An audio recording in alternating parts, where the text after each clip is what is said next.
ভারতের উত্তরপ্রদেশের শাহী মসজিদ, যেটা নির্মিত হয় মুঘল আমলে। বর্তমানে সেই মসজিদকে কেন্দ্র করে উত্তরপ্রদেশের পুলিশের সাথে প্রশাসনের সাথে সংঘর্ষে মুসলমান 3 জন শহীদ হয়। সেখানে ছিল বেলাল, নোমান, শাহীন। 3 জনকে তারা শহীদ করেছে গুলি করে, প্লাস ওখানে নারী শিশু সহ 15 জনকে তারা আটক করেছে। তাদের দাবি ওইখানে মন্দির ছিল, মন্দির সরায় তারপর ওইখানে মসজিদ নির্মাণ করা হয়।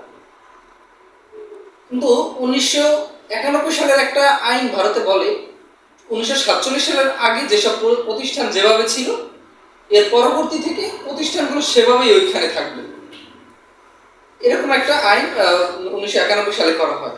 আর এই মসজিদটা মুঘল আমলের মসজিদ, এটা বর্তমানের মসজিদ না, 1947 সালে অনেক আগে এটা নির্মাণ করা হয়। তারা এখন চাচ্ছে ওই মসজিদটা ওইখান থেকে সরায় একটা মন্দির নির্মাণ করবে, কিন্তু তাদের আইন বলছে ওটা ভাঙা যাবে না। তাও ওইখানে হাইকোর্ট থেকে রায় আইনে তারা একটি টিম পাঠাইছে ওইখানে তদারকি করার জন্য যে মসজিদটা আসলেই কোন অবস্থানে আছে এবং কিভাবে আছে। সেখানে তারা যায়, প্রশাসন যায় জয় শ্রীরাম স্লোগান দিয়ে, তাদের পিছন পিছন স্থানীয় উগ্রবাদীরাও জয় শ্রীরাম স্লোগান দিতে দিতে যায়। তো এক পর্যায়ে মুসল্লিদের সাথে সংঘর্ষ বাধে। ওইখানে সংঘর্ষের পরে ওইখানে 3 জনকে তারা শহীদ করে ফেলে।